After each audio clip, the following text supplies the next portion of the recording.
Hi guys, welcome to the Mini-URT looking at the use of Excel 2013 for the purpose of data manipulation. Quite a few of you will be using this software as this is the one that's available for Windows operating systems, including Windows 8, Windows 7 and earlier. Excel 2013 is a little bit different to previous versions of Excel. To begin with, up the top here you have your ribbons, which were present in previous versions, but the File ribbon opens up an entirely new window. So this is where you go to open, save, save as, whatever the case may be. If you want to go back to the spreadsheet, you need to press on this left arrow up the top here, which takes you to your spreadsheet. For the purpose of today's tutorial, I've opened up a spreadsheet. This is the Antarctica data for the Vostok ice core. We'll be using this data to calculate temperatures of air bubbles that were trapped in the ice as the ice settled over the last 400,000 years. In your tutorial you'll be utilizing the Greenland data, so you'll have to take an equation and rearrange it. The Antarctica data has its own equation that we'll be applying. I've got the tutorial open here, so this is on page 4. The Antarctica data uses the delta deuterium values as proxy temperature data. When you open up any spreadsheet that contains data, you want to take a close look at exactly what's here. On this sheet here, which is the one we'll be working on, we've got a depth column, we've got an ice age column, a gas age, and a delta deuterium per mille column. Per mille is just French for 1,000. Excel works, for those of you not familiar with Excel at all, Excel works by having cell references. So here you've got A, B, C, D, E, these are your columns, and then on the left hand side here you have your rows, numbering from 1 to 64,000 I think it is. We also have additional sheets down the bottom here, such as carbon dioxide and more air age things, as well as methane down the bottom here, but we're not going to be too concerned with that. You can download this data if you are interested in going back a lot longer than what is available in the Greenland ice data. So I'm coming back to the delta deuterium versus depth of the ice versus and gas age. Right, first thing we're going to do today, and main thing, is we're going to enter an equation. Don't be too scared by this, it's a fairly benign process. In Excel, if you want Excel to calculate something, we use the function equals, which is next to the backspace button on your keyboard. And with equals we can do various hilarious things like 1 plus 1, and you'll never guess what the answer is. 2, that's right.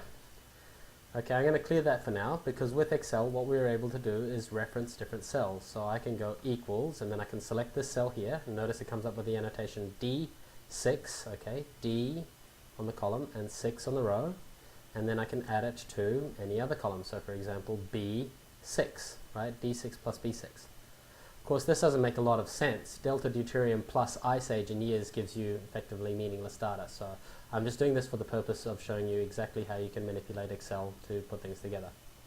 So I'll delete that for now.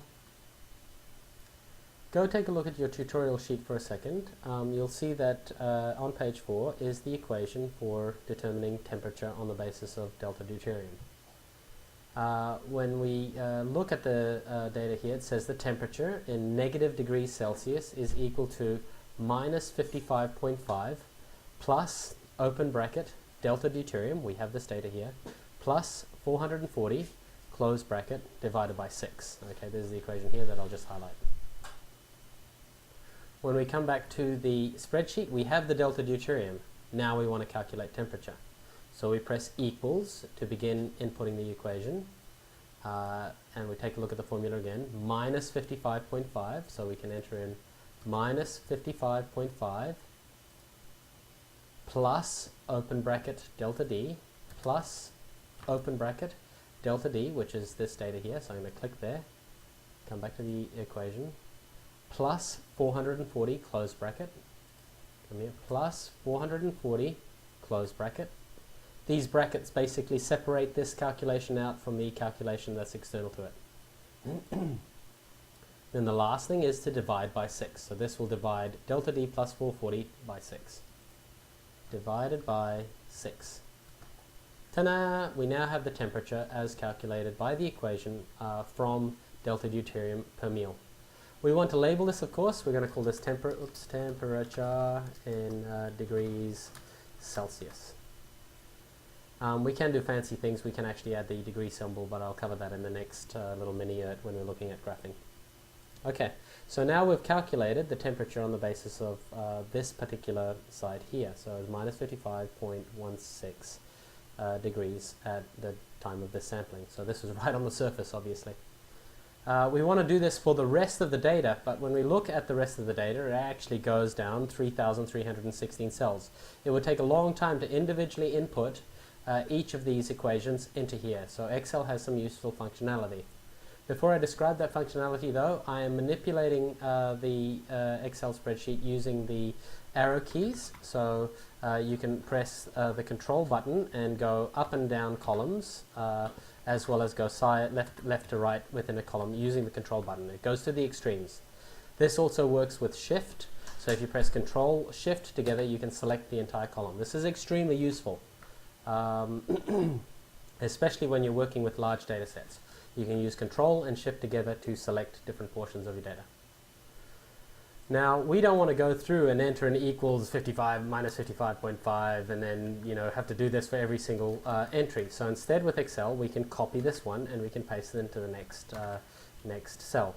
This is an interesting point because notice that between these two, D6 is what we entered to begin with. When we pasted it into the next cell, it's now changed to D7.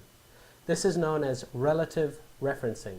So Excel is now referencing the next cell in the list. And when I put it into the next, into D8, you'll see that this now changes to E8 is now referencing D8.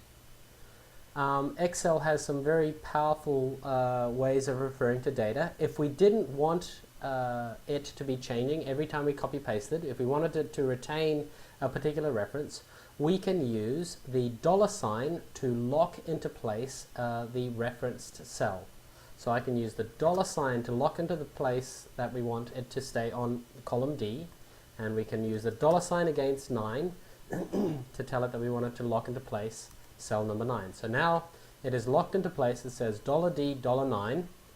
It is now only going to reference cell number 9. So when I copy and paste this into the next set, you can see even though now we've moved down to row number 11, the formula still is referencing D9, which is different to what was happening when we didn't have the $sign there. Okay, D7, D8, D9, but we put the $sign there, so now it's locked into place. Pretty straightforward, very powerful stuff.